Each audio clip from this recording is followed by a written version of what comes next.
You did some research into money, I think, when you were coming around to finally understand this. And I think you did go back to 5,500 years. You looked at gold, you looked at ledgers, and then you looked at the dollar and you looked at what happened post-pandemic and you said, okay, now I really see this disconnect. Can you explain some of the things that you learned and then talk about the dollar? You know, I had my 17-year-old daughter, Gabriella, in here 2 weeks ago, and we had a conversation that we were having at home. And she didn't own any crypto, and she was saying, how can they keep printing money, and asking all of these amazing questions that, you know, only a teenager or a kid would ask, that we all should be asking. Tell me your view on money after you did that research. Well, I mean, I'll say a couple of broad things first, you know, and I would recommend Professor Ferguson's book, The Ascent of Money, Neil Ferguson. You could also watch the PBS documentary that's available in most places now, which just describes what money has actually been to civilization. And so not to bore people, but all it is a technology. It's a tool that we're using in exchange instead of bartering with each other. And so we use seashells, wampum, grain. We had gold coins or silver coins stamped with Roman emperors' profiles on them or the leader of the day. And we've had that constant transference into that technology of what we perceive to be value. But one axiomatic fact of money, it's never worth what the goods and services are that we're trading for. You know, I have a piece of fabric. It's not paper money. It's actually made out of cotton and linen, at least in the United States. And that piece of fabric painted green, just a piece of paper, but yet it has symbols on it, and it's a totem that we trust with each other. So the second axiomatic fact is it has to be a trusted network. I have a $100 bill. I can go to the pizzeria with that piece of fabric. They'll take it from me because they know they can give it to another person who will accept that fabric for goods and services or for the labor to make the pizza, and so on and so forth. Or think about it electronically. If I like a G-Wagon and I want to wire electronically money from my ledger, it electronically spits out to the other person's bank account, the Mercedes-Benz dealership. 200,000 of those later, the G-Wagon shows up in my driveway. What are those things worth? They're just electronic bits. But what Professor Ferguson would say is they're a network. They're a trusted network.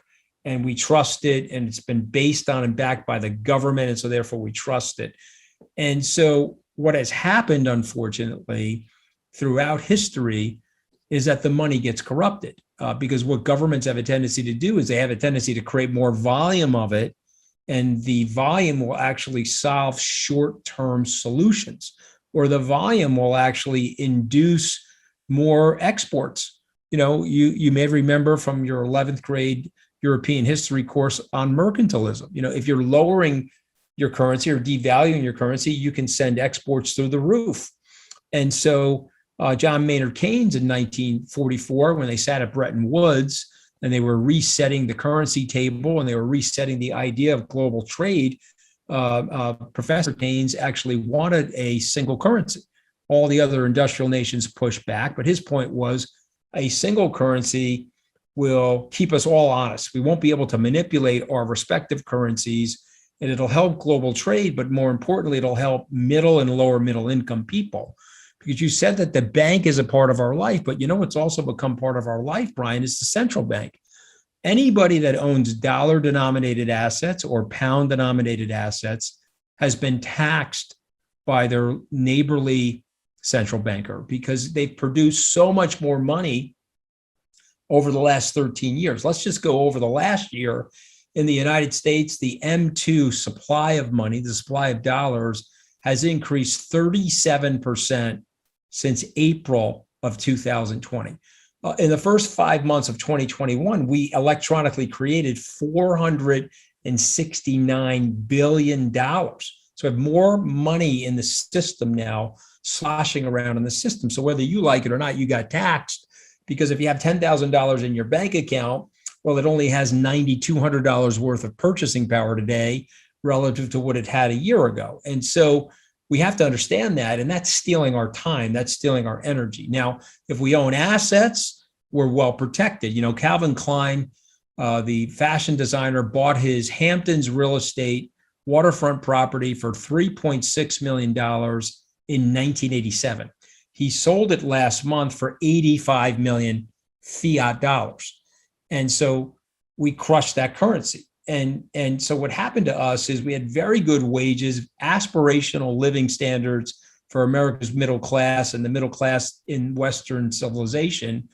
But 50 short years ago, in August of 1971, August 15th, Richard Nixon said, we can't pay back our deficits. People want our gold. The dollar was tied to gold. It was $35 per ounce of gold. And so what Richard Nixon said is that we can't do that anymore. So we're just going to let our currency float freely. And it had this huge disruptive effect in global commerce. It caused massive inflation in the 1970s.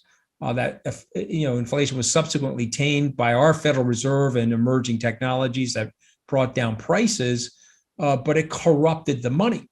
And so let's just go through the math. $35 an ounce in 1971, it's $1,700 an ounce today. We took our money down about 98%.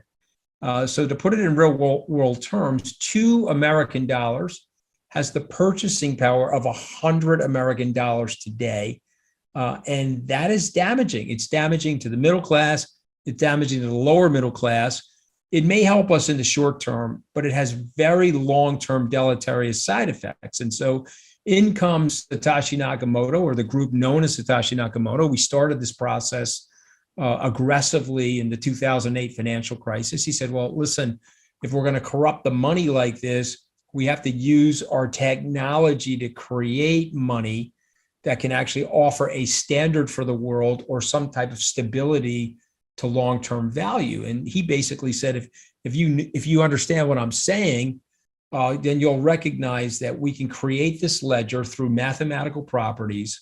And if I'm right and people start to accept it, well, then the coin, the Bitcoin or that currency will start to rise in value because it'll start to make sense that will be the currency that we use in terms of the transfer of goods and services.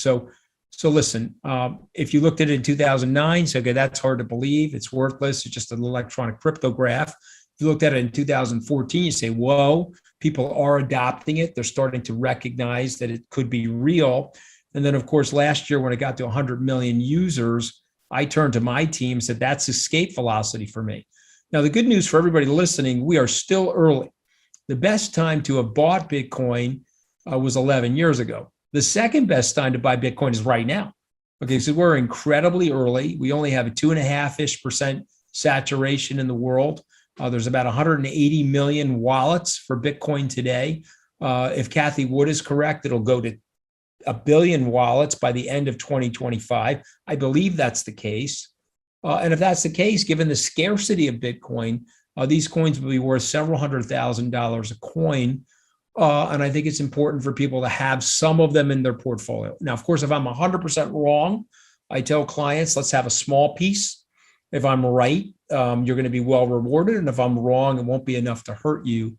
But I think we're going that way. So you have 2 things happening at once: an improvement in our currency through technology and a destruction of the old system born from the capricious nature of our policymakers and our politicians. So those simultaneous interactions are creating a ripe environment for this type of technology to emerge.